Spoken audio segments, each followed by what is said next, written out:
ikuti program Camera, catatan Menko Airlangga. Ngawur kamu, tukang kerupuk di pasar aja gunakan hak pilihnya nyoblos. Kalian mahasiswa yang punya pemikiran akademik, kenapa tidak nyoblos?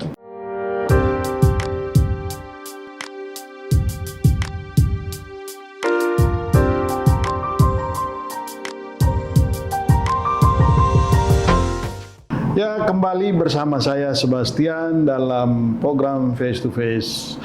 Hari ini saya kedatangan seorang tamu yang luar biasa. Beliau adalah Pak Agung Widiantoro. Apa kabar, Mas? Baik, alhamdulillah sehat. Sehat. Tamu Agung. Tamu Agung ya. Namanya Agung. Ya, betul Tamu Agung. Ya. Nah, ini setelah sekian lama ya karena Covid kita nggak jumpa, jadi hari ini kita bisa ngobrol-ngobrol santai, kita bisa membagi pengalaman. Mudah-mudahan obrolan kita ini bisa menjadi inspirasi bagi generasi muda, bagi siapapun ya yang bisa menyaksikan obrolan kita hari ini. Gitu, Mas. Mumpung kita bisa berjumpa hari ini, saya baca Mas Agung ini punya segudang pengalaman, ya, lalu kemudian sederet posisi-posisi penting yang pernah diduduki atau diemban gitu, mulai dari bupati, pernah jadi bupati, lalu kemudian menjadi anggota DPRD, menjadi direktur perusahaan swasta, nah sekarang menjadi anggota DPR. Itu kan capaian yang luar biasa. Nah, publik juga ingin tahu sebetulnya Mas Agung ini dari kecil, dari keluarga yang memang sudah mapan kah, atau dari keluarga yang sederhana, lalu kemudian bagaimana meniti karir itu sehingga bisa sampai hari ini menjadi anggota DPR Komisi 2 ya. Gitu. Boleh cerita, Mas? Oke. Saya berbagi dengan teman-teman. Baik, terima kasih Bang Sebastian dan juga kawan-kawan pemirsa dari program apa nih namanya? Face to Face ya. Hari ini saya merasa senang dan bangga diundang hadir jadi tamu di channel Face to Face. Makanya jadi tamu Agung ini. Tamu Agung, nama saya kebetulan Agung. Satu hal sebelum saya jawab pertanyaan Abang tadi, saya luruskan dulu nih. Saya datang ke sini kalau diminta untuk bagi pengalaman, saya nggak bisa. Oh gitu. Kalau diminta untuk, kalau dibilang saya punya segudang pengalaman pun itu nggak benar. Tapi saya lebih senang kalau saya diundang ke sini untuk berbagi cerita, ayo. Oke, bagi cerita deh. Jangan pelit-pelit kemudian sama generasi muda kita. Enggak. Dijamin nggak pelit deh. Kemudian kalau dibilang saya punya segudang pengalaman pun juga tidak. Oh gitu ya. Segudang cerita saya sepakat. Oke, ya kita berbagi cerita kalau gitu. Oke. Jadi memang sejak saya sekolah ini, saya lebih suka berkawan. Oh, tapi keluarganya Mas. Oh ya, saya lahir 12 Oktober 63 dari ayah dan ibu yang di lingkungan swasta. Oke. Kontraktor ya, jasa konstruksi itu. Pada saat itu. Oke, artinya bukan dari keluarga susah lah ya. Minimal hidup cukup. Soal susah enggaknya relatif. Ada cerita nih. Sebagian masa kecil saya dibesarkan kakek. Oh kakek. Ya, karena mungkin kakek tahu ya penghasilan jasa konstruksi atau pengusaha ini kan tidak tetap. Sedangkan adik saya banyak. Kakek saya mantan Dandim tahun 60-an waktu itu. Saya dibesarkan kakek dengan penuh disiplin. Kemudian ibu saya ketika saya kecil jualan sembako, gitu. Ketika saya kuliah pun juga uang saku saya nggak gede-gede amat. Jadi mulai dari SMP, SMA saya sudah senang berkawan. Di SMA saya juga senang berorganisasi. Saat kuliah pun saya mengikuti banyak kegiatan kampus ya. Ada senat, ada kegiatan teater kampus yang saat itu jujur saja aktivitas dengan banyak kawan ini bukan sebagai pelampiasan atau apa, tapi banyak kawan banyak rezeki. Menurut saya begitu. Ya. Filosofinya. Saya kira itu betul. Karena uang saku saya nggak cukup buat sebulan. Oh gitu. Nah. Tapi ini pernah nggak makan? Nggak kan? Ya pastilah, kalau nggak makan sama sekali nggak. Tapi sehari 3 kali itu Tidak pasti ya? tidak pasti. Ya, Ya. kadang sehari sekali gitu. Cuma hikmah dari perkawan ini, saya terus berpikir gimana caranya nih saat uang sakunya nggak cukup. Alhamdulillah saya ketemu di kampus juga sama-sama aktivis. Kebetulan itu anaknya bakul rames kalau orang Jawa bilang. Artinya? Jadi orang tuanya itu buka cateringan. Oke, selamat dong ya. Nah, terus ketika itu saya berkawan baik. Uniknya kan kalau ada borongan cateringan itu saya bantu-bantu bawa piring, bawa gelas itu. Pulangnya saya dibawain makanan pakai rantang. Tentu kalau cateringan tentu makanan yang bergizi kan. Disitulah saya mendapatkan support yang akhirnya sekarang ini menjadi pendamping saya. Oke. Itu saya. Kemudian saya ngambil kuliah di Fakultas Hukum Universitas Sudirman, Purwokerto. Aktif di kegiatan kampus. Selesai kuliah, saya praktek pengacara. Istri saya waktu itu udah lulus lebih dulu, jurusannya mikrobiologi. Jadi dosen di sana. Setelah nikah, saya tetap geluti profesi pengacara itu.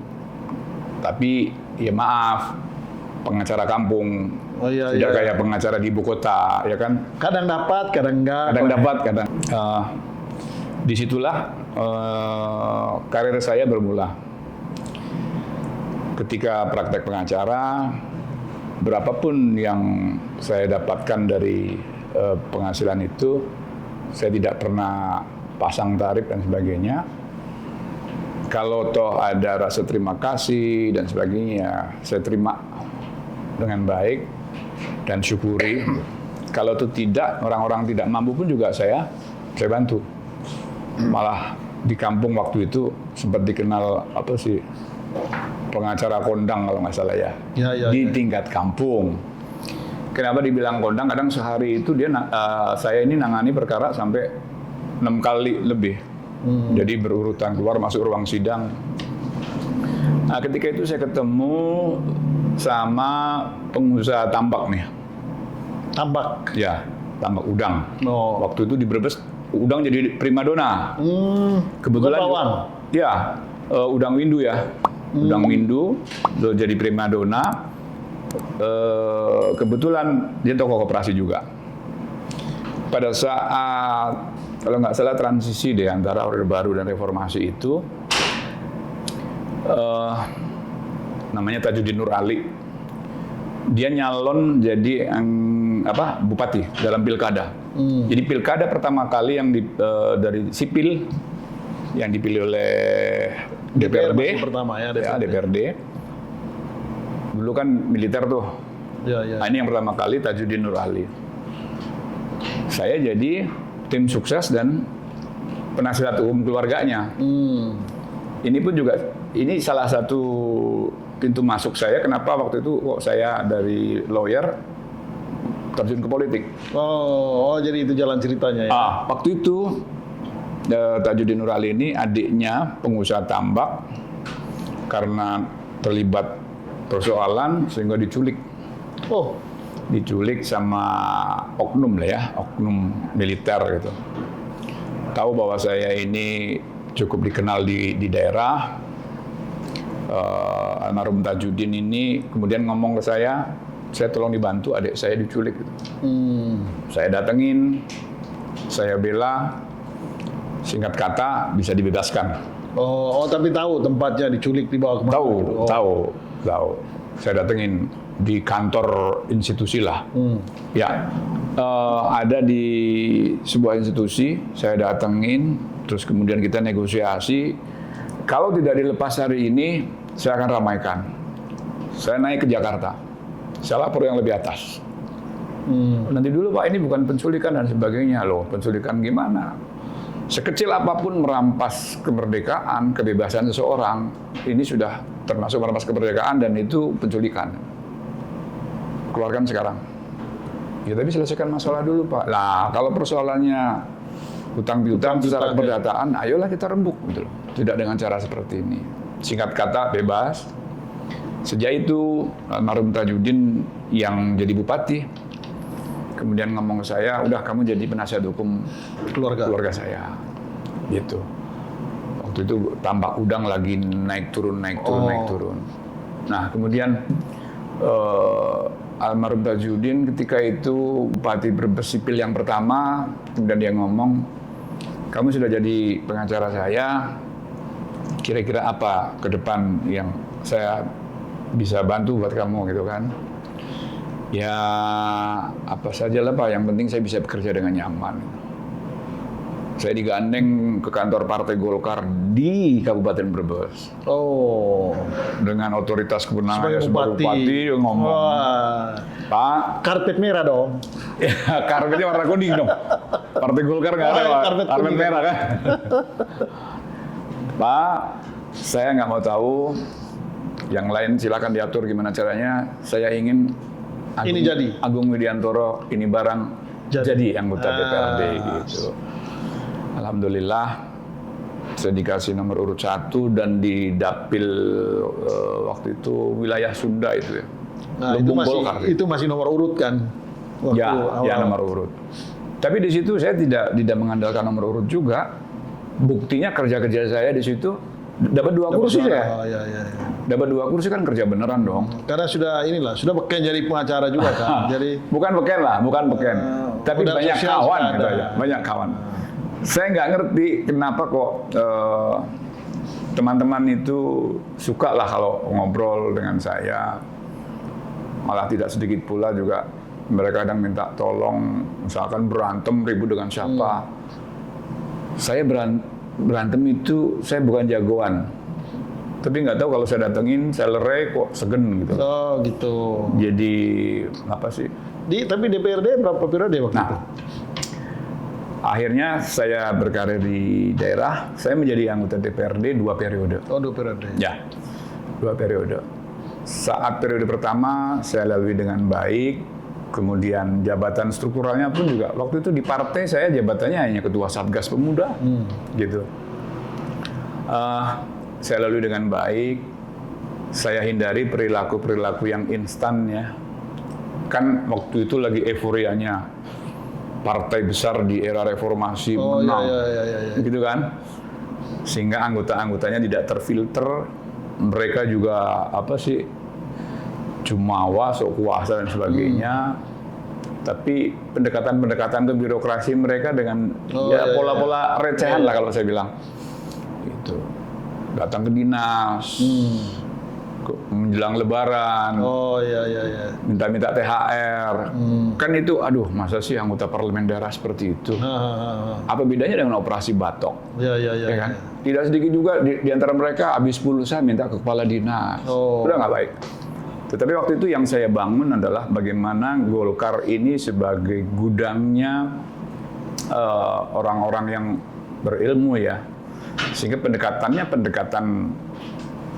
akademisi juga, kita ngobrol dengan dinas lebih elegan baik-baik ya. Dari periode pertama ke periode kedua itu ada transisi. Ini Pak Tajudin sudah wafat waktu itu. Oh gitu. Ya, pada saat itu di periode pertama saya masih saya jadi anggota DPRD. Masih bupati. Dia masih bupati, saya DPRD di periode pertama. Ya. Tapi saat era beliau, belum 5 tahun beliau wafat. Oke. Dua tahun kalau nggak salah wafat. Memang almarhum ini orang gila kerja. Dia dalam hitungan waktu singkat, kota Brebes itu berubah Berkembang, ya? terang benderang, penerangan jalan umum, nggak bisa dibedakan siang sama malam gitu ya. Malam udah pasang PJU semua kan karena dari pajak daerah yang dipungut dari rakyat. Kemudian saya ketika di periode kedua, ini kan bupati wafat, digantikan oleh salah seorang pengusaha juga dari partai besar. Oh, Ya, wakilnya naik. belum. Ini sudah, ini wafat. Waktu itu kalau tidak salah ada pemilihan ulang ya, belum punya wakil itu. Oh gitu. Belum punya wakil, masih dipilih di DPRD. Kan yang ada wakilnya pemilihan langsung, ya kan? Oh iya. Ya kan? Dipilih kembali oleh DPRD, ya betul. Ya, dipilih kembali oleh DPRD. Terus kemudian yang periode kedua ini, ketika saya menjadi anggota DPRD kedua ini, bupati yang menang pilihan langsung, dia masuk periode kedua. Masuk periode kedua, saya iseng-iseng, saya bikin survei kecil-kecilan. Dari hasil survei itu, saya kaget. Wah, kok nama saya disebut? Gitu loh.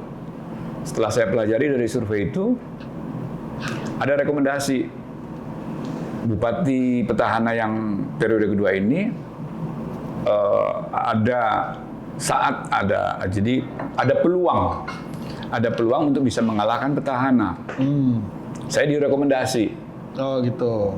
Saya mendapatkan nomor urut di bawah petahana persis. Oke. Gitu. Nah, tetapi kebetulan saya sama-sama kenal dengan bupati petahana itu. Kebetulan orang tuanya bupati petahana ini sama-sama pengusaha minyak tanah, sama dengan kakek saya. Oke. Gitu. Dari singkat cerita, berpasangan? Berpasangan. Oh, jadi si petahana Ya. maju periode kedua, Ya. Pak Agung jadi wakil. Wakilnya. Oke, lalu kemudian menjadi, saya lihat ya, dalam itunya ada waktu di mana Pak Agung menggantikan bupati. Ya. Itu gimana ceritanya?